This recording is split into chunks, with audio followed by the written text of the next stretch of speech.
Mr. Speaker, sir, the Honourable Prime Minister, the Honourable Leader of the Opposition, Honourable Members of Parliament and fellow countrymen.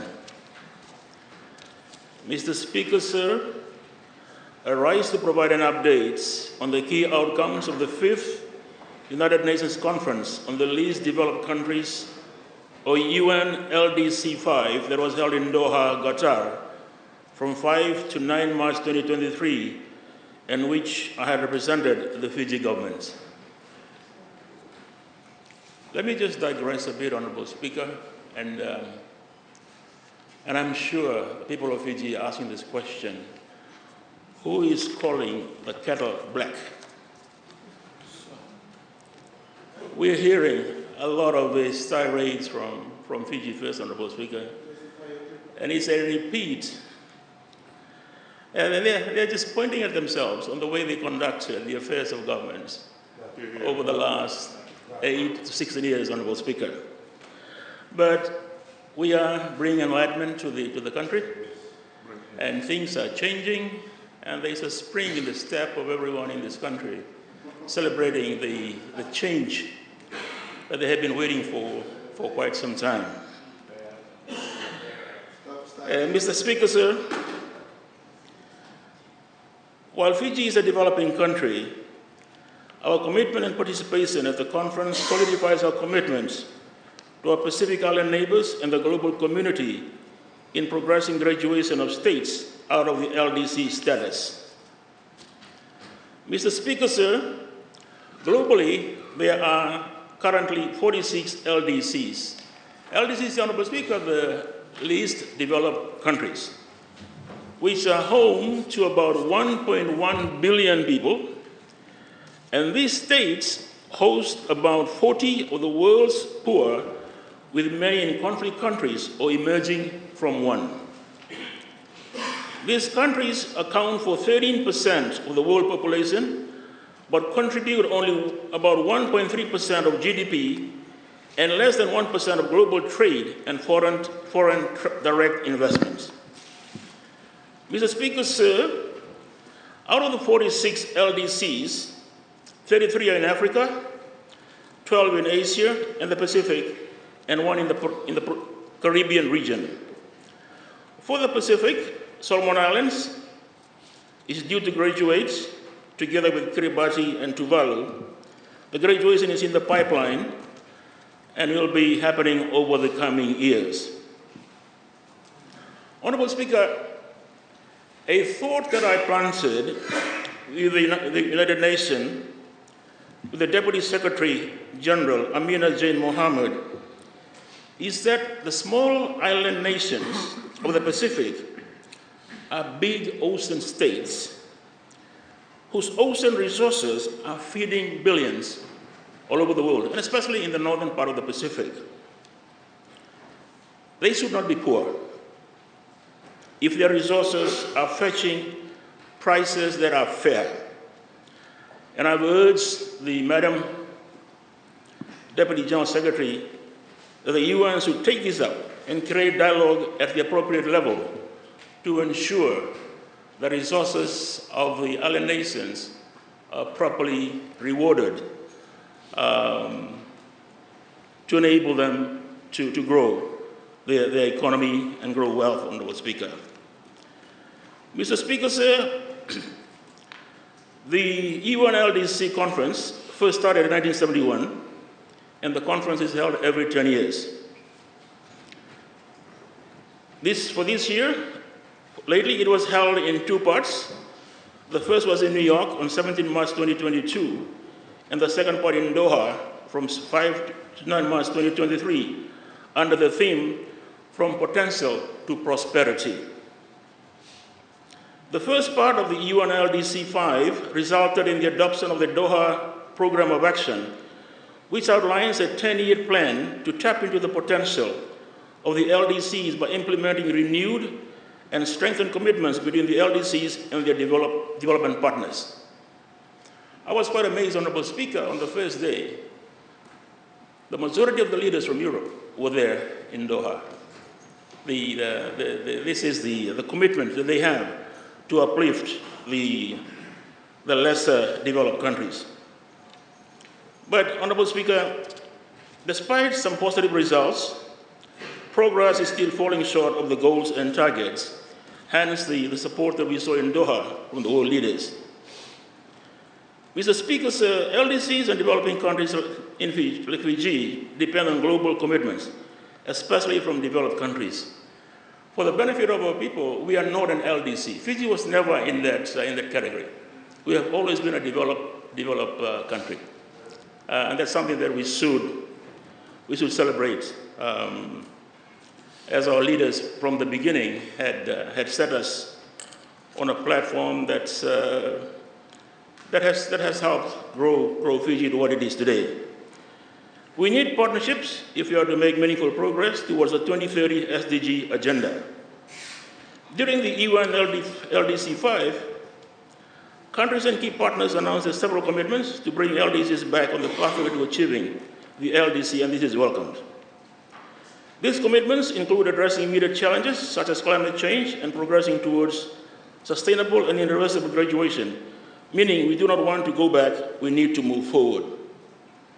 Mr. Speaker, sir, some of the key commitments made at the UN LDC 5 include a financial package to support the implementation of the Doha Program of Action, a pledge by Germany to finance LDCs, financial commitment from Canada to deliver vitamin supplements in 15 LDCs, cooperation agreements, research commitments, a new project by the Green Climate Fund, GCF, of US $80 million in equity to offer green guarantees to businesses in LDCs, bringing down the cost of capital, a new Tourism for Development Fund for LDCs, announced by the World Tourism Organization, pledge of $50,000 by Kazakhstan to continue supporting the most vulnerable countries, and an announcement of $800 million loan package by Saudi Arabia for the LDCs.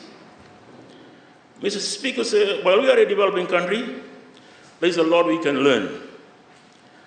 I would like to share in this August House and with the people of Fiji a few policy recommendations stemming from our participation at the UN LDC 5.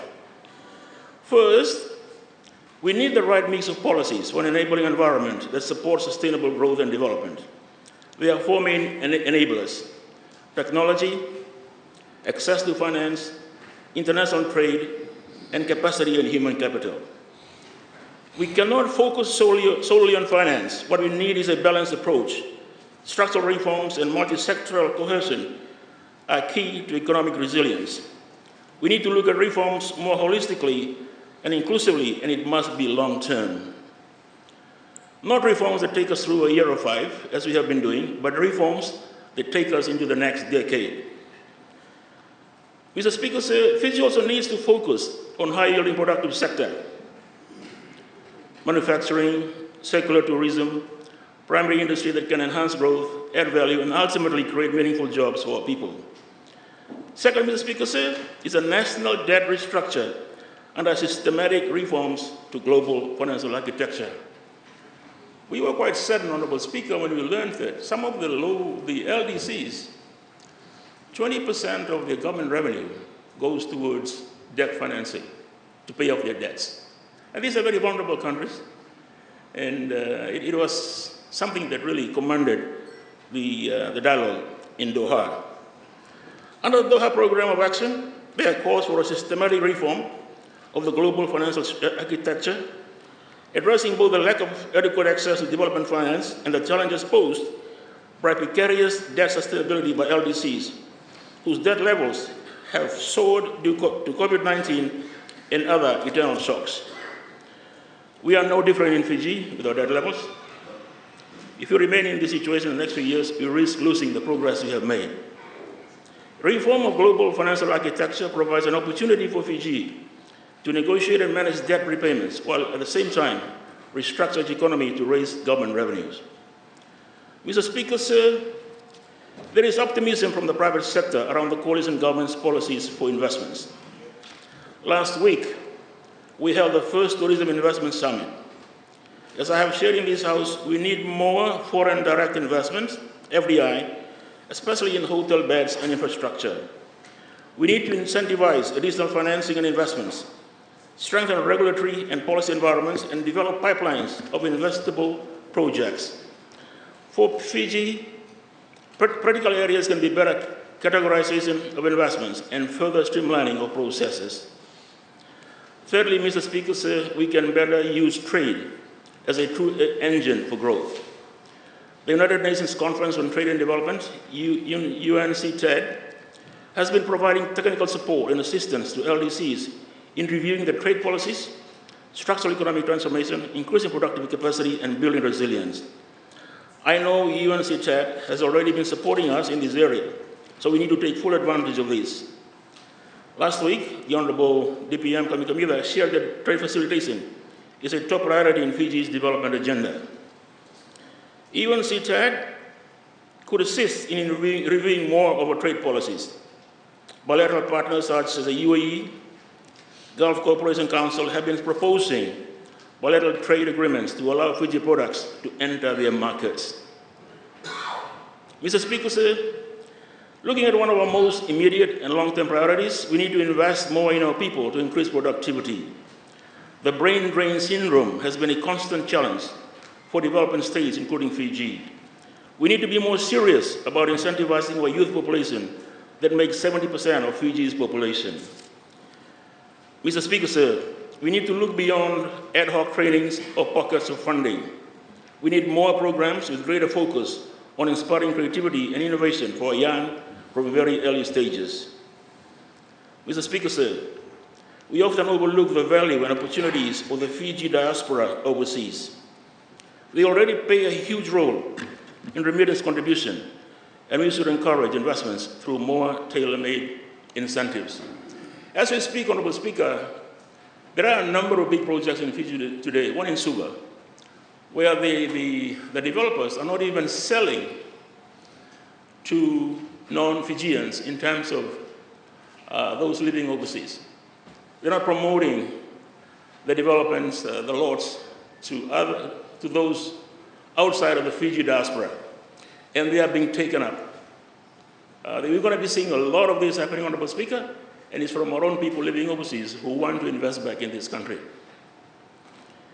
Mr. Speaker, sir, in conclusion, I want to reiterate that while Fiji is a developing country, it is important we continue to show support and solidarity with LDCs, especially our neighbors here in the Pacific. We know firsthand the disparities in the global economy, so we need to know what we can to increase our engagement with the least developed countries to correct severe economic imbalance. Kiribati's return to the forum is a great example of this. The Deputy Secretary General, Amina Zain Mohammed, had commented on this, that the world should follow the peaceful manner, the unity on which we relate to each other in the Pacific, instead of the turmoil we see in most regions of the world. Incidentally, this is coming down here around June, Honorable Speaker. So we see big things happening in terms of relationship with the United Nations, Honorable Speaker. For our part, the remaining years need to usher in stronger partnerships, and we need to synergize our multilateral commitments. Thank you, Mr. Speaker, for this opportunity to make this ministerial statement. Thank you. Thank you.